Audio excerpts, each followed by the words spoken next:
uses the dagger.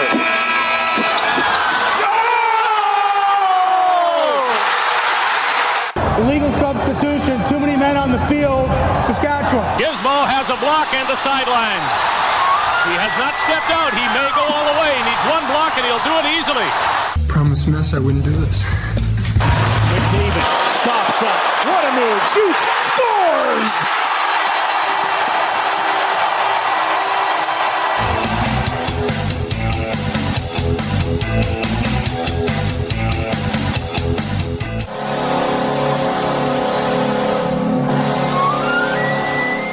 Hey everybody, welcome to The Outsiders, powered by the Macintosh Group at Remax River City. I'm Bryn Griffiths, he is Robin Brownlee, and our guest on this podcast today is Dan O'Toole. How you doing? I'm great, guys. Thanks for having me here. Has summer hit yet in Edmonton? Kinda. It's thinking about it. Yeah, it's pondering. Yeah, and Bryn and I were having a good laugh before you came on with us. What we want to know is this.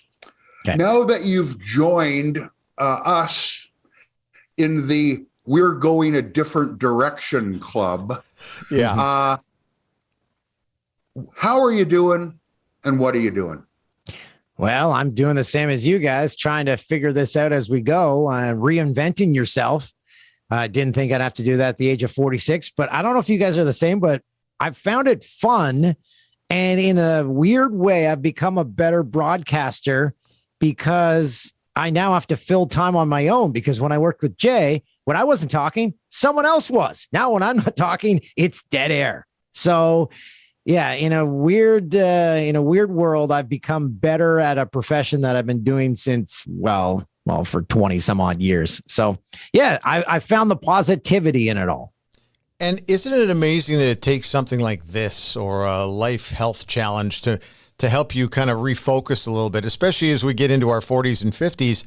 There's nothing wrong with that. No, there's nothing wrong with a new outlook on things, because I was doing a job for the same job for essentially 20 years.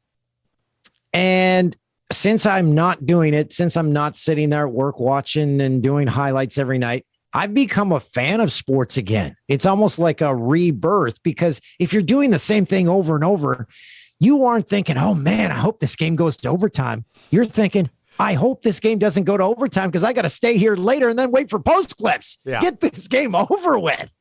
So our producer at the time, who's now a producer on my podcast, producer Tim, we would always make fun of him. His dream game in any sport would be 5-2 or 3-0 because there's no drama. Yeah. You don't have to worry about a perfect game or a hat trick. It's just boredom and you're out of here on time.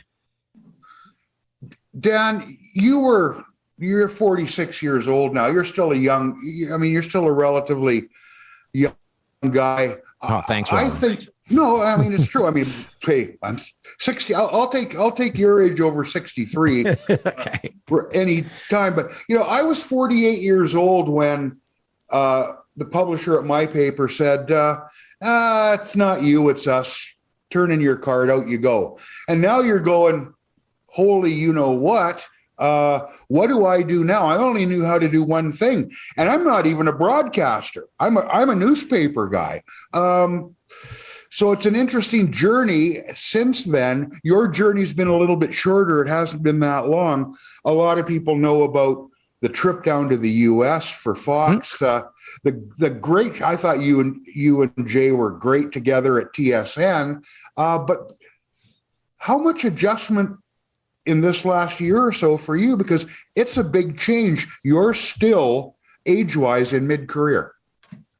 Yeah, but then I was thinking about age, and I was talking to my daughter Ruby the other day, and I'm like, if I live to only 86, that means I'm past the halfway point of my life. So the conversation got very grim.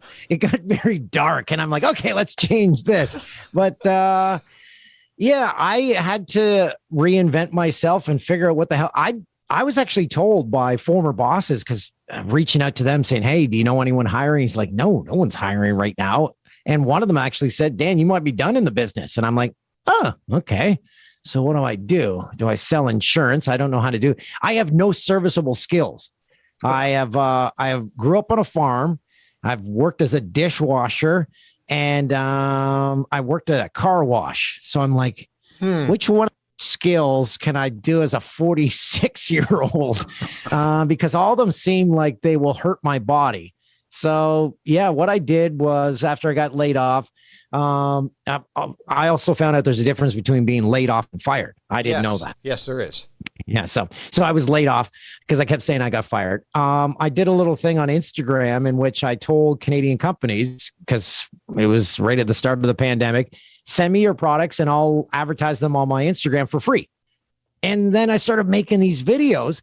And up until that point, I'd never edited a single video in my life. And then I started to love the process of editing these and doing voiceovers and adding music to them. I'm like, I like being creative. So it kind of, again, just got the juices going, just like becoming a fan of sports again when you're removed from it. So it gave me the hope that, okay, I can still stay in this industry. And then what was it, about I don't even know when it happened, but when all these gaming platforms wanted to start advertising and started looking at Ontario, I got approached by 4 of them.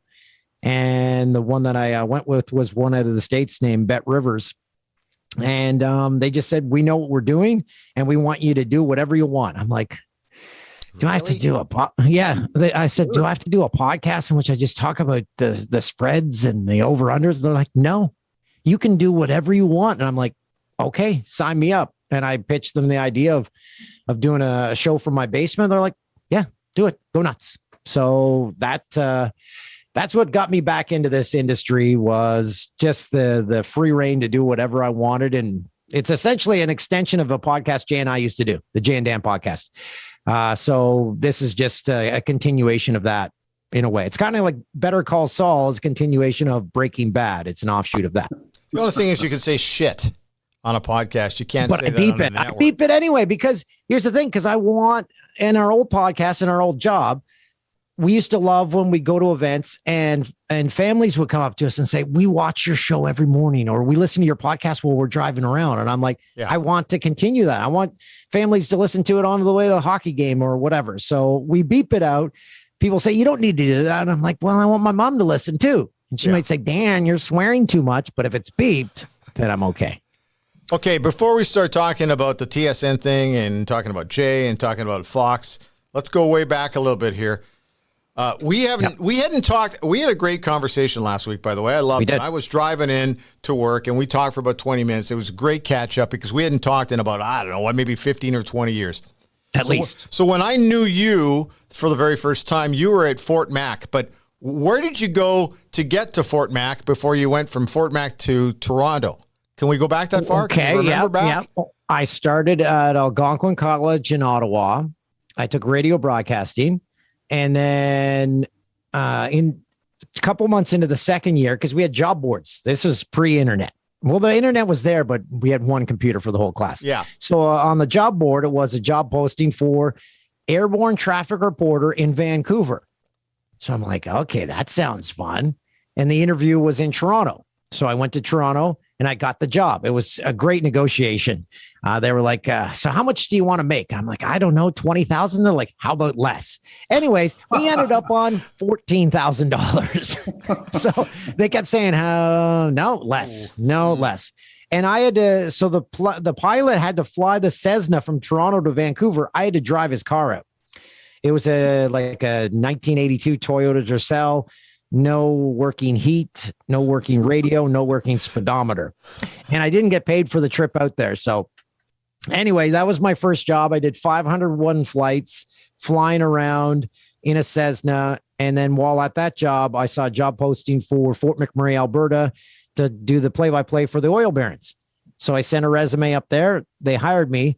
And before I took that job, I went and bought a map. I'm like, I need to see where this place is. I open up the map. And I look, I'm like, oh, it says an arrow and it says to Fort McMurray. So I went to a place that was not on the map. So Fort McMurray was not even on the map I bought. And then while I was there, I did the play-by-play in the morning sports. And then I started to get into TV because I went to the local Shaw cable station, and a man by the name of CJ Phillips. He's like, yeah, you go out and shoot. We'll put it together. put a demo tape together, sent that to Vancouver. Actually, while I was in Fort McMurray, I actually did CFRN stringer reporting. The local so I did stuff. the Fort yeah.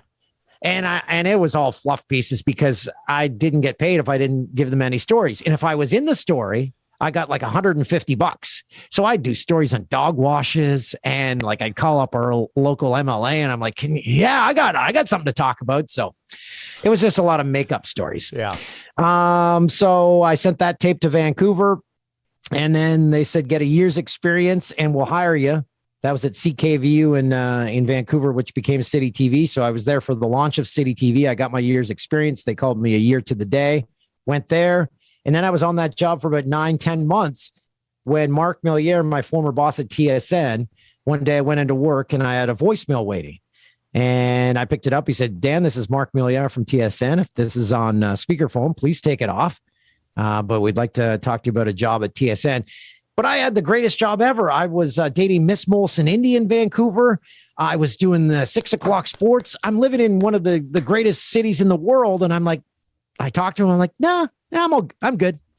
This happened like 3-4 times. And then he got Blake Price, who was in Toronto at the time, to call me and say, no, it's a good job. Got James Duthie to call me, say, no, it's a good job. So in that instance, I was a good negotiator because they thought I was brilliant, holding out. And then finally someone said, well, they might not call again, so you should take this job. So, and that's how I ended up in Toronto. And that would have been in 2002.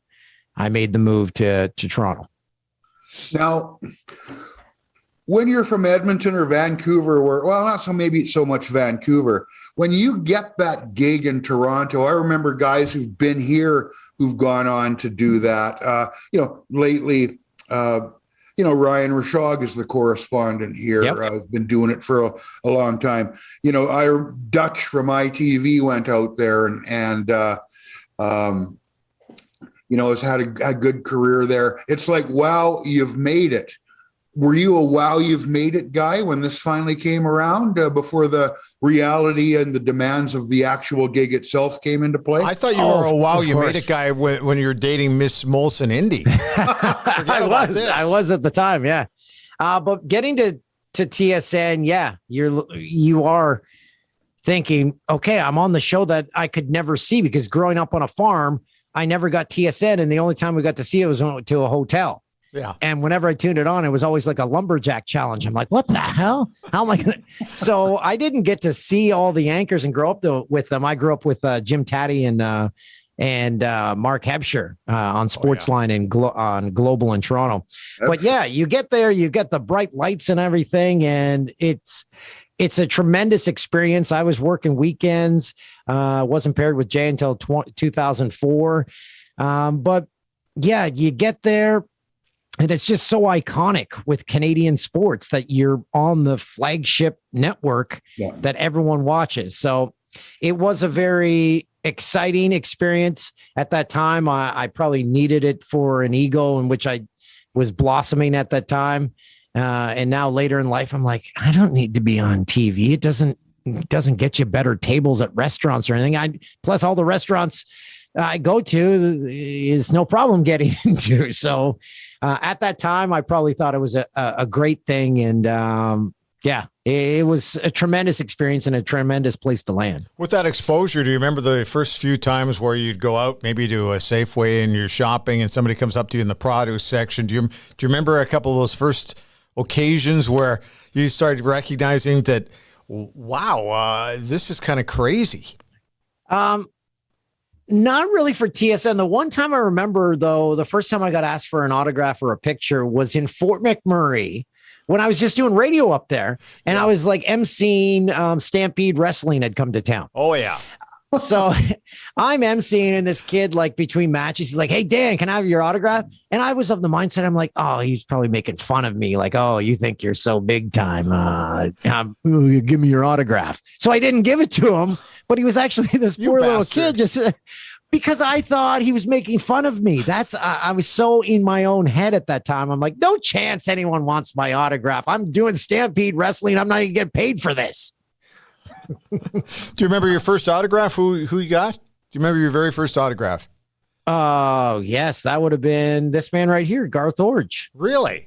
Yeah, I went to a game with a friend from school, and they had the meet and greets after games. Then it was a different time, so it was him and Dave Steeb. So I got him and Dave Steeb's autograph, and I didn't really care about Dave Steeb's. I wanted Garth's.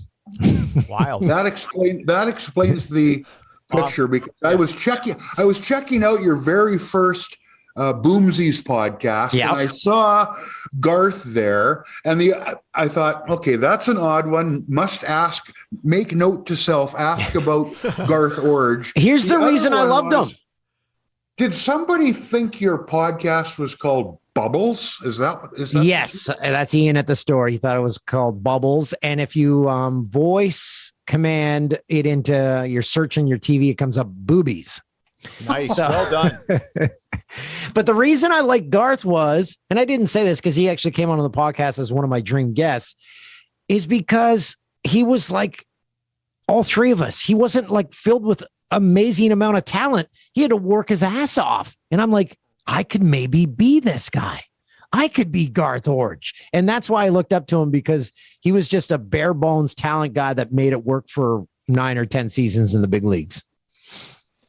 Wow. Hey, Robin, do you remember your first autograph? Mine was Jean Beliveau. That's how old I am. I'm of a particular vintage. Oh, wow. It's funny how you remember that. Hard to beat that. You know what? My first one, and this is, I'm trying to think of how old I would be. This was at the Coquitlam Sports Center in the suburbs of Vancouver, at a senior hockey game in which you'll remember the name Paul Schmier was playing before. I'm in Little Coquitlam Sports Center in the side door with an usher beside them looking very dutiful, walks Jerry Korab, Bobby Hull, and Stan Mikita. Wow. They're coming to watch Paul Schmier play. They're in Vancouver to play the Canucks. The Blackhawks are there to play the Canucks. I'm like, I slip around the dutiful usher who's not letting anybody get past near to them. And I got the I managed to get Korab and Hull, but not Mikita. And that was like I won the lottery before there was a lottery. It was great. By the way, Paul Schmier, here's a little trivia for you. An Oiler captain, right? But there's one difference. He's the only captain on the Edmonton Oilers who ever wore a K instead of a C. That's because I think it was the big thing back in the 70s. The Soviet teams would come over, and their captains always had a K, not a C. I don't know. I have no idea why Paul ever went with a K, but it's one of those things I remember from watching games. That's great trivia. I like that. The old Edmonton Gardens, not even the Coliseum. It hadn't even been built yet. Okay, let's get back on track here. Okay, so how did you meet Jay then in 2004? How did that happen? So we met because we were working together. We just not paired together. So Jay was paired with Jennifer Hedger on the 2 a.m. Eastern show, and Blake Price, who I previously mentioned, was paired with Darren Detition. So Blake had to move back to Vancouver because they needed help with a small family, and his wife and his own family lived in Vancouver. Sorry, Remy is popping into camera here. Right, nice cat. That's the thing. It's a free reign down here. So Blake moved back to Vancouver. So Jennifer got moved up with Darren Detition, where she still is now. And I got moved off weekends and paired with Jay. So if Blake Price had never moved back to BC, I don't know if I'd ever be paired with Jay. Wow. So Jay always says, I was working with Jennifer Hedger, and then they put me with you. Thanks a lot. Yeah. One thing, sometimes you meet somebody, you get into, okay, you're working with this guy, you're working the beat with this guy or the desk with that person. Did it take you long before you knew that you had the same sense of humor, you had some things in common, that you were going to have a lot of fun, and that it would morph into what it morphed into? Well, I knew watching Jay, because when I first started there, everyone was like, oh, have you met Jay yet? And I'm like, oh, kind of. We're just on different schedules. When we got paired together, then you start hanging out more, obviously. And then we really bonded over a comedy team of Tim and Eric. They have a show called Tim and Eric. Awesome show. Great job. And we just would trade clips of that, trade DVDs of that. And we found out we both loved insane kind of humor. And then the longer you work with someone, the longer you get to know them. And Jay always I always point back to something he said to me in the first few months of shows. So Jay would do his like funny stuff, and I wasn't a comedian. I was just doing sports and thinking, okay, I need to throw a joke in here or there. We went to a commercial break, and he said something, and I said something at the end of it. And he kind of just said to me, not in a mean way, he's like, if it's not funny, just don't say anything at all. So I'm like, and that's a great thing for young broadcasters to learn, because the dread is dead air. And with most of our bits, and later we got in our career, we knew not to jump on each other's lines or anything. And when the line is perfect, don't add to it, because it's just a throwaway line, and it's going to make it less funny. So just leave it. Just don't say anything is one of the greatest tips he ever gave me. And that's what helped our partnership, and the fact that we never had a fight or an argument in like 20 years. The entire work together. Funny you should mention that, because I remember it might have been Jerry Seinfeld. There's numerous comedians who said that they thought one of the funniest comedians ever, and this will force a lot of the audience to go to Google, and that's fine, do it. But they talked about Jack Benny, and how Jack Benny back in the day could get a laugh by saying absolutely nothing. Yes. And that's because 100%. People knew what he was all about. They knew his character. They knew his shtick. And by saying nothing was funnier than actually saying something. So I totally get that. But you guys, you take a look at all the famous comedy teams from way back when. There's a certain dynamic that has to be there. There has to be the straight guy who's just as funny as the alleged funny guy. And then there has to be the crazy funny guy who also has to be able to help the straight man be funny. And it just, there's a teamwork thing there that either happens or doesn't happen. And with you guys, it just seems so natural. Yeah. And it got better with age. Like I always point this out in interviews now, is our old stuff. And like they played a top 10 before we left to the States. And I cringe at all that stuff, because I was not a good broadcaster and I was still figuring out what I was doing. The last 4 years of shows, from 2017, when we got back to Canada, until 2021, when I was let go, those are Jay and I's favorites. The shows we did, because we were going along at such a good clip, and we had just had previous experience working in an entire other country. We came back, we got our own, the joke is, you get respect when you leave Canada, because they're like, hey, you want your own name on the show? We're like, okay. And they're like, all you got to do is come back. So we kind of got to do what we wanted there. We weren't constrained by working. Oh my God, this cat is driving me nuts. I'm sorry. This cat is in heat. That's the problem. Probably better to see it in front of you than, Yeah, exactly. Yeah. Well, it's down by my leg now. Uh-oh. So, what we found out in those last 4 years of shows that had never happened before, at least once a week, one of us, if not both of us, would end up laughing so hard during the show we would be in tears. And Tim, our producer, would be in our ear saying, like, guys, this is a sports show. This is a sports show. Please start doing a sports show. This is live television. But when you're crying and you can't speak, it was just amazing. And we had the most feedback from any of our shows in the last 4 years, especially like the clip that I will remember till the end of time is our Gritty one, where we introduced Gritty, and then another mascot comes in named Slapshot, and then it just goes off a cliff. And those are my favorite moments, those moments that where you just can't control your laughter. Dan, talk about you must have been so pumped to get the Fox opportunity. Yeah. You're down there. You're in LA. You got to be making great dough down there. And I left it all down there. What was the best thing about that experience with Fox? And let's go flip side here.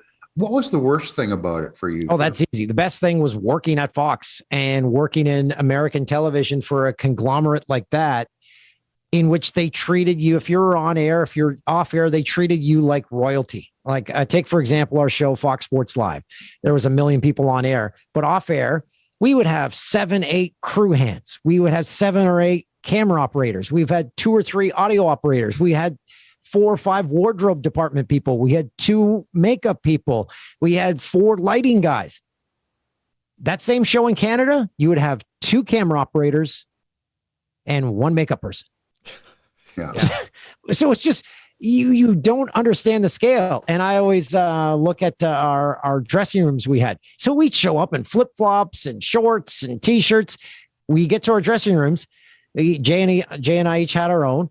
Our suit for the night is hung up, freshly pressed, tie already in the shirt, belt in the pants, shoes laid out with your socks there. So you didn't have to think about it, because their philosophy was, we want you to just focus on your job and not have to worry about what you're even going to wear. It'll be all ready for you.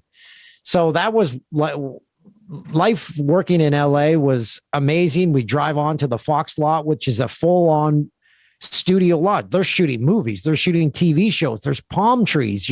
Every time I drove in, I'm like, is this real life? Yeah. And as on the flip side, the bad part about it was just the execution of the show. It was a 3-hour show each night, hosted by Carissa Thompson, with Gary Payton, Donovan McNabb, Andy Roddick, Gabe Kapler, who's now manager of the Giants, Ephraim Salam, all these people, and then Jay and I. So you've got to find out a spot for everyone. And that was very difficult, especially when you have like 20 producers for one show. So we found out after a while, like there was so many rehashes of the show. Okay, let's try this night. And then the next night you're doing a different kind of show. You're like, what is happening here? And then the other aspect is trying to find, oh, I'm sorry, guys, this cat is really going nuts. It's fine. Not a problem. The other aspect was trying to launch a new sports channel in the States when everyone's grown up with ESPN. Right. And when your channel's like 1,862 on DirecTV, how do you stumble upon that channel? Right. Yeah. So it's just finding an audience and the execution of the show. But working at Fox was absolutely spectacular. I would do it again in a heartbeat. I still remember watching an NFL broadcast, and you guys were up next afterwards, and it was Joe Buck, and he was doing the tee up for you guys coming up next. And of course, he was sitting next to NFL Hall of Famer Troy Aikman, as he likes to always call him, which he is. But they were laughing and saying, those 2 Canadian guys, man, it's kind of crazy, man. And I started laughing because I'm thinking, there's our guys. But how tough was it to kind of get over this? We always talk about when American people come up to Canada, there's always a bit of well, he's an American guy.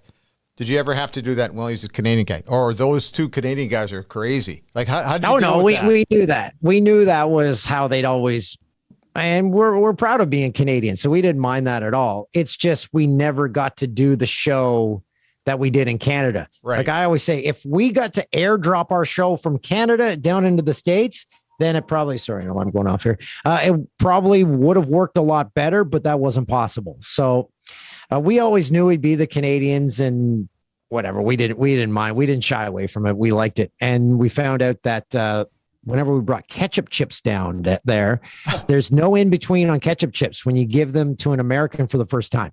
Really? It's love, hate. And they can't get over the taste because we grow up with ketchup chips. So when people taste them, they're like, they're strong. Those are strong chips. And I'm like, yeah, those are ketchup chips. So it was very heavily divided. It was one side hated, one side really liked them. Well, sorry, Rob. And the other thing, too, that Rob and I were talking before you joined us about the fact that there's also, when you're doing a show like you guys have done, and I know, man, I had a little different style about me when I was trying to do sports, and you always get that element of fan that is so hard-nosed, and they don't want to think of sports as being, as I've often referred to it, as the toy department of life. Yeah. It's whatever happens here is fun, but at the end of the day, this doesn't really matter very much, right? But you guys even took it to the nth degree.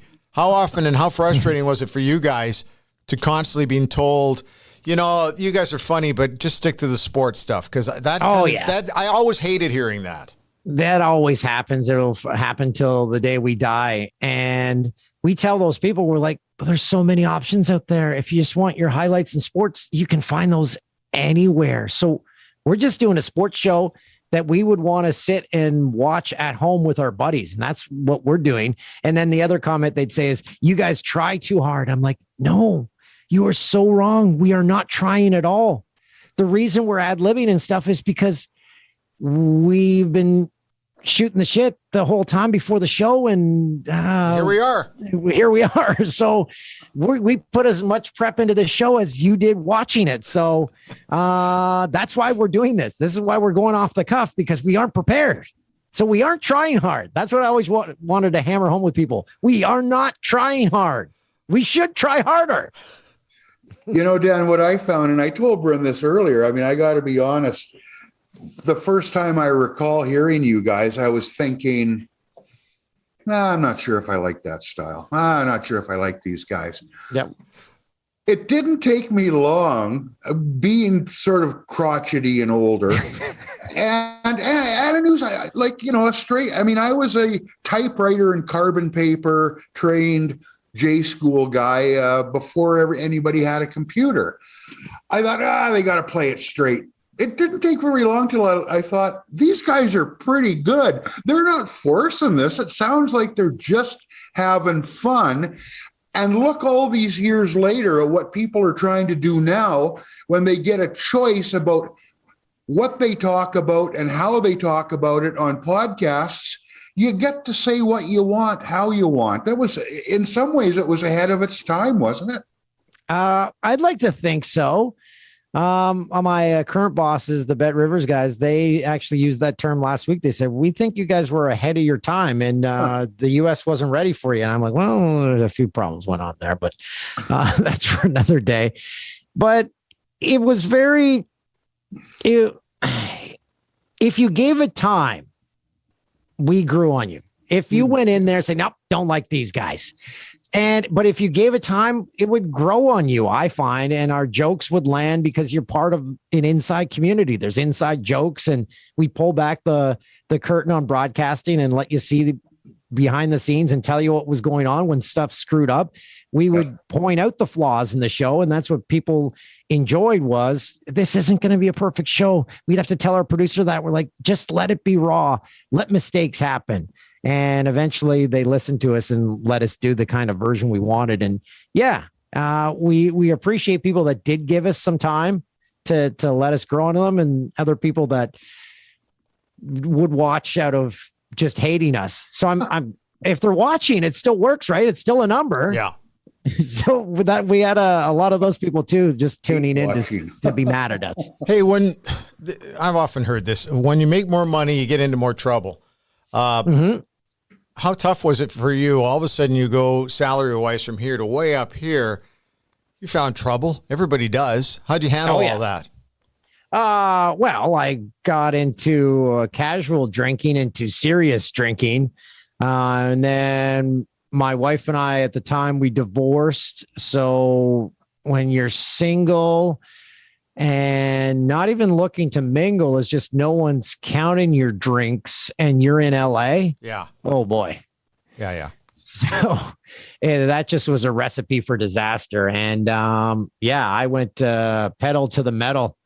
And that's what happens when you got money and you're dining at the Ritz. And the Ritz, I was in Marina Del Rey. So the Ritz was right around the corner. People say, oh, you're real fancy eating at the Ritz. I'm like, it was maybe $10 more than an entree at Boston Pizza or Milestones. And I'm not even kidding, because they priced it so locals would come. Right. So I'd have dinner there all the time. And then one night, a man was being belligerent with the bartender. So I went over and I had a bunch of drinks into me. So I'm like, hey, buddy, like, come on, like, just be nice. Like, what are you doing? So I didn't think twice about it. A week later, I come back in there, and that lady, she's like, my knight in shining armor. Oh boy. So my pours on old fashions went from that much to a full glass each pour. So I'm like, oh my God, what has she done? So that was not good. That was not good. I tell you, that's funny you'd mention that in particular, Dan. We were down with the Oilers, and Slats like to stay at the same hotel, and we were all sitting out in front. They were having a this was during the cigar craze.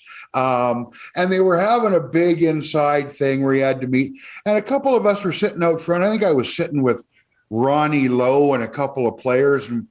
And this G-Wagon pulls up with the limo tint on it. And we're thinking, and this guy hops out. We can't see who it was, but he was a long-haired, pencil-thin guy with tats everywhere. Well, it's Tommy Lee and Pamela Anderson. Oh, yeah. Coming for the cigar night. And they sashayed by us and in, and we thought, this is pretty cool. A couple players looked in and thought, nah, I don't know if that's going to be for us, but that's that exact Ritz in that location. And it's not far from another place that, like you say, is only about $10 cheaper per. Yeah. It's no Blue Whale. Yeah. Man, it's a place that we always used to hang out down there too. Do you remember any celebs that kind of caught you off guard by saying, hey, aren't you so-and-so and so-and-so? Do you ever have that? Or no? No. It was always the other way around. No, it became commonplace to see celebs because you're at the Fox studio every day and you're working with Frank Thomas, you're working with Gary Payton, you're working with Andy Roddick. So their buddies would come in. The first time I was only probably starstruck 2 times. One when Norm Macdonald came on our show. Oh, yeah. Which was unreal, just seeing him in person. And he was so kind and so funny without even knowing it. Well, he probably knew he was funny. And then another comedian duo that are brothers, the Sklar brothers, that I watched. They did a show called Cheap Seats on ESPN Classics that I'd watch every night at work because they just made fun of old ESPN programming. And I just thought it was the greatest thing ever. So when they came in, I was starstruck, and we've actually become friends since that time. So when athletes and big athletes just keep coming in, it just becomes like, oh, okay, there's A-Rod. Yeah, he's here now. Oh, there's Max Scherzer. He's working on the show tonight. It became very strange. And plus, Conor McGregor, he'd always be walking our halls. He was an analyst before anyone knew him as Conor McGregor, walking around with a cane. He came on our podcast once. Ronda Rousey was always around there just before she became a massive superstar because we had the rights to the UFC. So all the UFC analysts would be on there. So it was just when you talk about what would you say the candy store, the sports being the candy store, that was real life candy store for a sports enthusiast, the Fox studio. Now, you have those highs, Dan. I mean, when you get to go to Fox, like you said, for the reasons you stated, terrific gig. You have some fun, probably too much at times. That happens to the best of us. That ends. Mm-hmm. Come back home. Don't want to Coles Notes things too much. Oh, we can. Yeah. It ends. You come home. You're back on. That ends as well. Mm-hmm. Now, those are challenges. You also talked about having a good time. You've spoken publicly about, let me put it this way, eliminating things that cause you aggravation, trying to fly a little straighter, shall we say, in terms of what you're doing in your free time. That's a challenge for a lot of people, and some people never get through it. Where are you in that? Personally, because that's important. You have to live your life long before any job you've got ends. Mm-hmm. And where do you feel you are, and where do you feel you're headed right now? I feel I'm in the best place I've ever been, and I can actually tell you down to the number because I keep this little app on my phone there. Look at that.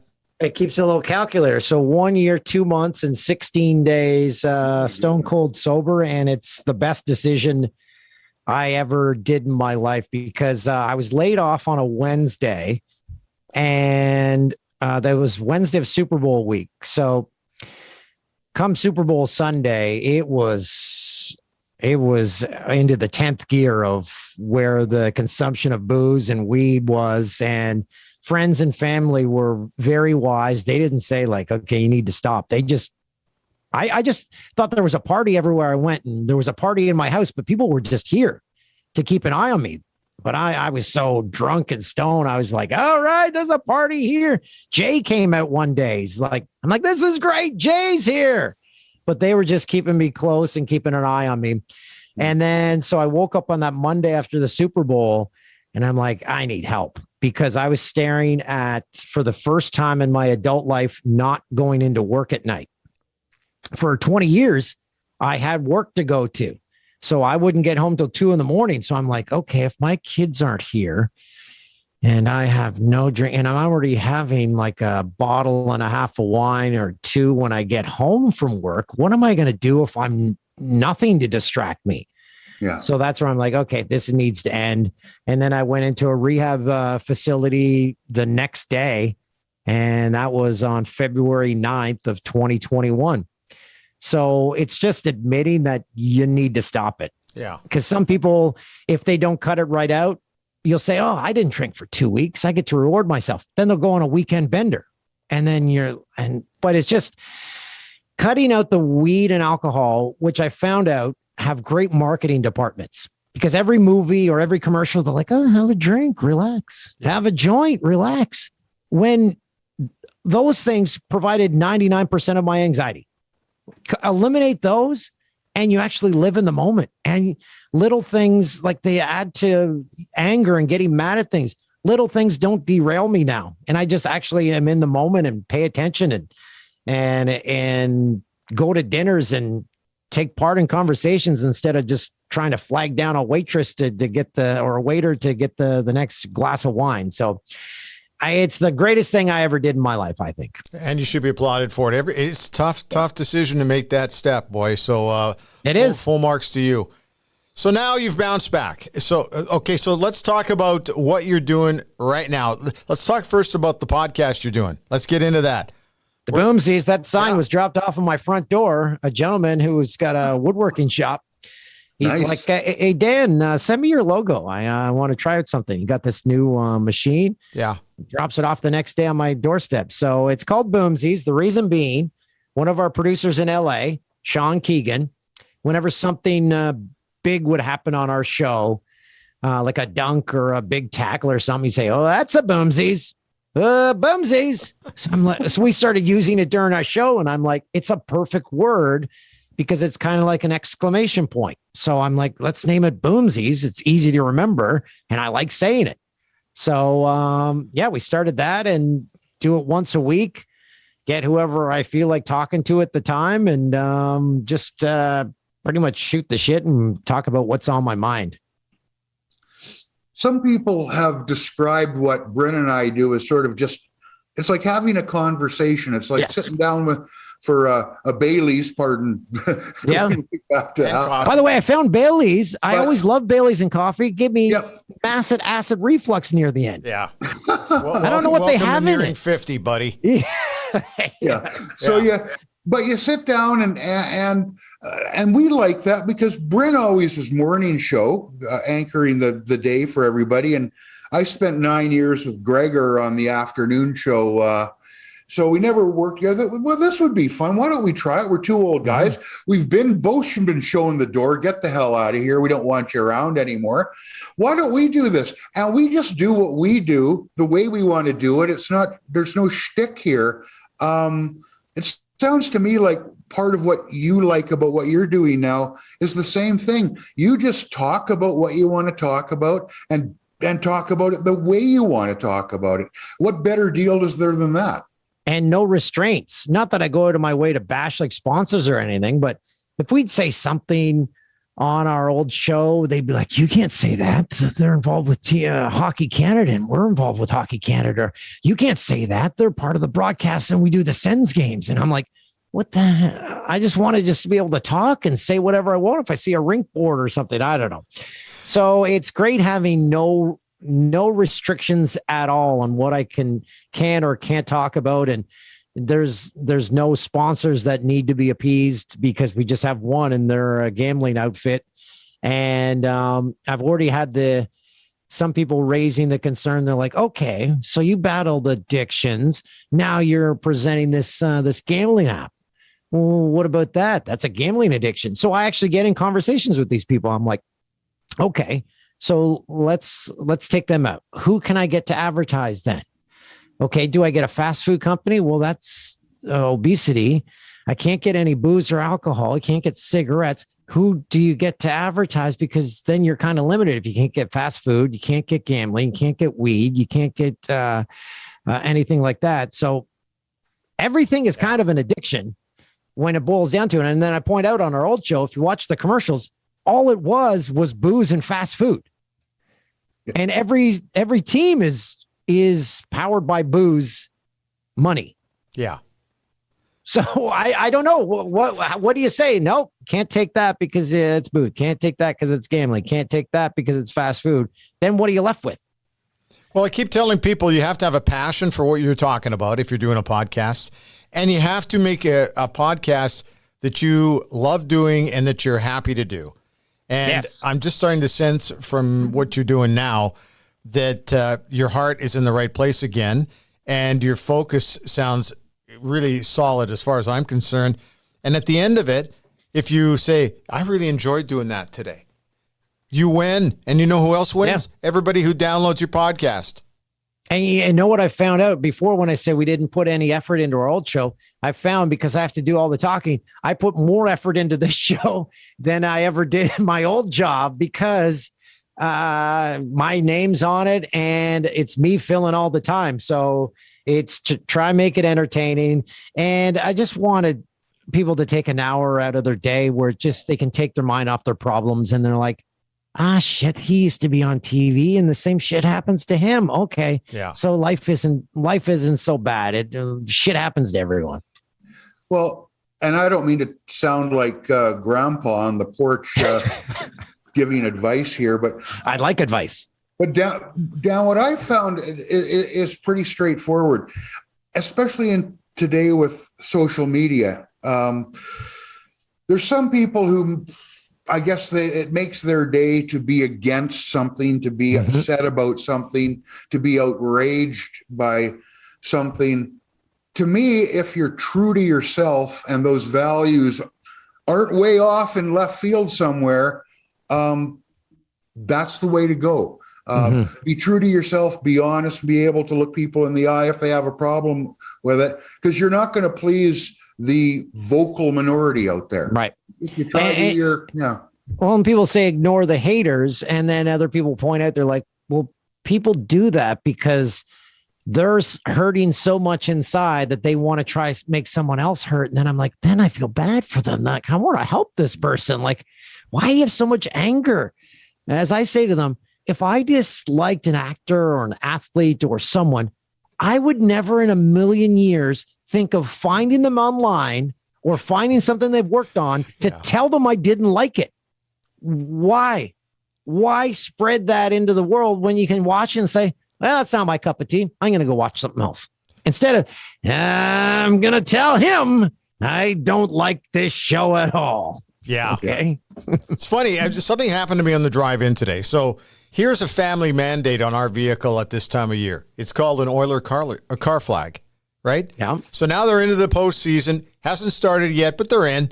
So I was asked on the weekend, when is the car flag going up? I put it up yesterday. So I'm driving in today to the studio here downtown, and some guy next to me rolls his window down and says, so what's with the car flag? That kind of sucks. This is what the guy said to me, and I laughed. I said, you need to be a little more positive in life in general. It's a Monday morning. Get a coffee or something, buddy. Yeah. And rolled my window up, and I started laughing. But he just seems so serious about it.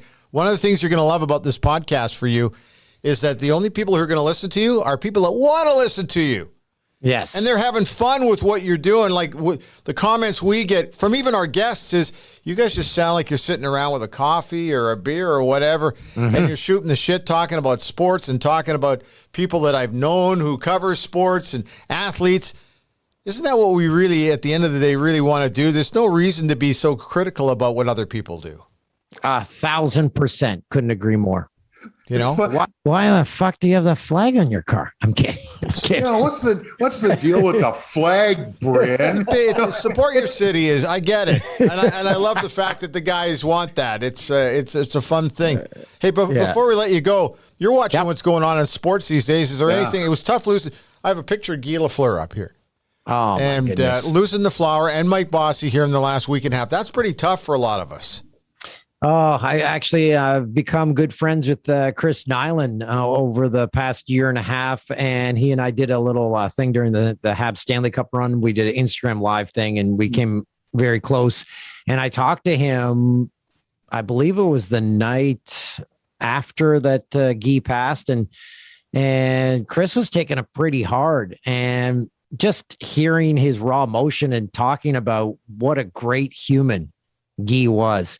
And he told the story how he used to fly helicopters around. He delivered helicopters because he worked for a company that made helicopters. And I'm like, imagine that. Guy Lafleur showing up with your new helicopter. And then if you accepted the helicopter and then he left before anyone came out and you're like, yeah, Guy Lafleur dropped it off. Imagine how many people thought the person telling them was insane. They're like, yeah, Guy Lafleur dropped off the helicopter. Sure, bud. But Guy just had time for anyone and everyone. And that's what made him a true superstar, because there's only ever going to be one Guy Lafleur. Playoffs, who do you like? Who's going to win it all this year? I have no clue at this point. It's crazy, huh? Colorado? They could, but they looked mortal against the Edmonton Oilers on Friday night. Lost again yesterday. They've now lost 4 in a row. Maybe they're just coasting going into the playoffs. But you, I, and Robin and then all Toronto know, loses the other night to Tampa badly, and then come back against Florida. Kind of. Is Florida for real? Like I don't know, man. I think it's going to be a blast. Calgary it's going to be Flames. the first round. The first round of the Stanley Cup playoffs is maybe the greatest playoffs in any sport. That first round is chaos, and I love it. Dan, how about the Edmonton Oilers, led by soon-to-be Hart Trophy winner Connor McDavid? Well, I was having this discussion with a friend the other night. Did anyone expect this from Evander Kane? Oh, I know. So he's going to sign long term. And then here's another thing we talk about Evander Kane. He has played in markets now that are off the beaten path of Edmonton, Buffalo, and what's this other one? Winnipeg. Yep. And San Jose, kind of. Those are 3 cities in which if you can make it there, you can make it anywhere. And look where he makes it. He makes it in Edmonton. I did not expect that. I thought that was the worst signing in the history of hockey, like everyone else. And now he's going to turn this into 4 more solid years of a contract. Well, it's also going to cause some issues here with, Puljujärvi's deal coming up. And Yamamoto's deal coming up. It's really going to make things more complex for the general manager here. And you know what? I think Kenny Holland's excited by that, quite frankly. I think he's got to love that. For real? That's what I just, they're going to have some cap issues. But as a GM, don't you want to have to put fires out like this? This is a good fire to put out. Yeah. So you like chaos, I guess. I so. wouldn't. I'd want everyone signed at least 7 years, and then you got nothing to worry about, and you can sit back and watch some hockey. Yeah. And the debate is, it's obvious, and nobody being perfect, that set up front. How do you reconcile bringing in a player like Kane, who I was dead set against for off ice, not on ice?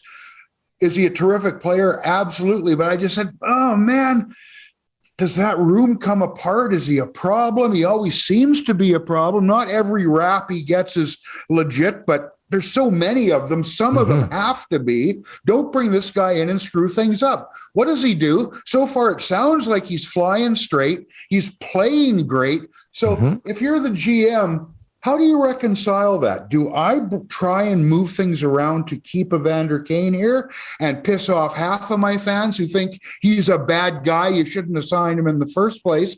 Or do you sign the guy who can help you win your hockey games? Well, right now, everyone's quietly forgotten about all the off-ice stuff for Evander Kane. Yeah. When you score a hat trick, and how many he's scored now as an Oiler? 20? Yeah. Yeah, people. He's new. No, he's not remodeled. He's what am I? He's reinvented himself, like we all have had to do. Yes, there we go. Yeah. So. And by the way, is no one mentioning the Toronto Maple Leafs? I was just going to mention the Leafs. I'm not a fan, Calgary Flames. I'm going to have to deal with that. I have to deal with the Leafs talk here, and it's endless. Yeah, and Austin's having a great year.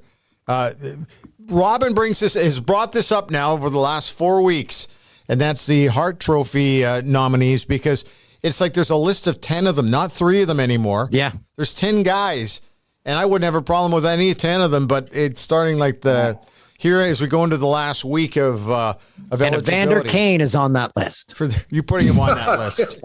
Get out of here. Hey, listen, thanks for your time. We will now that we got you, we're going to have you again. We got to get your former partner on a little bit too, because he's an Alberta boy and everything. We got to get him tracked down. What's your cat's name, by the way? That was Remy. That was trying to hump the microphone. There's 2 other ones. They did not make an appearance, Rory and Ron. All R's. Okay, that's Remy. What's with the R's, by the way? I don't know. My kids name them. I don't ask questions. Of course, they also said that they'd look after these cats. These cats would never be fed if it wasn't for me. And so I've got 3 cats. Yeah. No, that's how it always works. It's the kid's dog or the kid's cat until they get a little older, and then I made them do a Google search. I'm like, what constitutes a crazy cat person? What number? And it's 5 or more. So I'm 2 away from a crazy cat. Hey, great to see you're doing well. Great to see you on the comeback trail again. And the best part about broadcasters is I love watching guys on the comeback trail numerous times, because that's how this business works. So good for you. Don't forget, Toy Department of Life. Toy Department of Life. Got it? Super. Got it. Thanks for your time, man. Thanks, Bryn. Thanks, Robin. This has been fun. So here we are. It's the spring, and hey, look who's in the studio. Brent McIntosh from the McIntosh Group at Remax River City. How you doing? I'm well. How are you, Brent? Great. It's nice to have you in here. The spring is here, and things are getting busy. Spring has sprung, and the market is on fire, Brent. Absolutely incredible. For single-family houses, anyway, in Edmonton. Really? And it's just kind of flipped the switch, huh? I've never seen an increase in values this much in the last 30 days. Absolutely incredible. Edmonton's growth for the single family market. And I can't put a pinpoint on why, but it's pretty awesome if you own a house in Edmonton. Now, with the economy the way it is, and it's just kind of crazy right now with everything that's going on in the world, how is that affecting us? That's a great question. Do you want some time to think about it? I do. Yeah. I don't know if it's not like Edmonton's completely insulated from everything, but if we're talking about the Russian war, for example, and the price of oil, that's nothing but a good thing for all of Alberta. So that's going to drive house prices. The unfortunate positive of a horrible negative. Of course, every time you pay more at the gas pump, it's brutal as a family, but pretty good for the economy. Yeah. So how do people get involved? If they're thinking about it, now's the time to move, right? Well, definitely. If you're thinking about selling, I can't think of a better time to give us a call. We're at 780-464-0075. And either myself or one of my team members will be happy to meet with you to talk about the sale of your property. What about getting an evaluation done on their house if they're looking at selling? Yeah, that's where we'll start. Completely complimentary. No obligation, and we'll sit down, we'll talk about the value, we'll show what's going on in the market, and we'll even give you, the seller, some tips on how to get the most out of their house. Perfect. So once again, how do people get a hold of you? 780-464-0075 or on the web, macintoshgroup.ca. And here you are in the sports thing. It's nice to have you here. Well, I love watching you guys do the sports show. Excellent. Thanks. So there you go. That's another episode of The Outsiders, powered by the McIntosh Group at Remax River City. Well, it was fun today. It was great to catch up. It's been too long talking to Dan O'Toole, but it was nice that he took the time to chat with us today, Robin. Yeah, absolutely. You know what's really good to hear is that it sounds like, Dan's in a good place. Everybody knows what he's done as a broadcaster to this point. That book is not finished yet, but whether it's his podcast or just getting his feet back under him after leaving TSN for that second time, he just sounds like he's in a better place. And that's what you want to hear from a person. Yeah, he's gone through some personal struggles, and so it's great to see him coming out the other side here, smelling like a rose. And that was a lot of fun today. We will have to try to track Jay down too to hear his side of the story, because Jay's a fun story as well. So, hey, before we go, let's sum a few things up here. Check us out on Twitter. The handle is quite simple. It's at Outsiders2020. Also, make sure you tell your friends and subscribers to check our RSS feed out on any of your favorite ear candy sites like Apple, Spotify, Google, Pocket Casts, etc., etc. We're also on YouTube, too, if you want to hear it there. Robin records from his Lucky Sam studio in Southwest Edmonton. I'm downtown Edmonton, a hockey puck throw away from Rogers Place at the Road 55 studio in downtown. And your support's greatly appreciated. We've been getting a lot more feedback lately, and it's fantastic. The biggest thing we've got to tell you is for us to get bigger and better, it's really essential that you retweet your buds and tell them where you're hearing the podcast, but it just continues to grow. And that's sensational. Anything we're missing, Robin? I know that next time we come on here, we're going to be talking playoff matchups. Yeah, holy cow. Well, that's better than the alternative, though, isn't it? Well, you mean by not having a local team in there? Yes. We still would have talked about the hockey playoffs, but it's fun having both the Calgary Flames and the Edmonton Oilers in the postseason. Two teams in my book who have more than a puncher's chance. I don't think these are long shots who need everything to go right for them to advance down the playoff trail. I like Calgary. I like Edmonton. We'll see where it goes. See, Colorado for me is a favorite, but have shown some signs of mortality, being mortal rather, over the last little while. The Colorado situation is that way. You take a look at other teams. Minnesota scares the living crap out of me. They just seem to be clicking at just the right time. Watch St. Louis play the other night. It's going to be a dogfight in the West. And the East, we're looking at an NHL record, 8 teams over 100 points at the time of this taping. Yeah. And that's an NHL record. That's never happened before. So the East is going to be a dogfight as well. So it's all going to be a blast. And I look forward to next week. Okay, Robin. So that's it. Yeah. We'll talk to you next week. Okay. That was my pregnant pause, Bryn. I didn't. It was uncomfortable. It was very uncomfortable. I didn't feel the need to follow up your brilliance with anything right Brilliance. There. Oh my God. All right. We'll talk to you next week. Okay. See ya.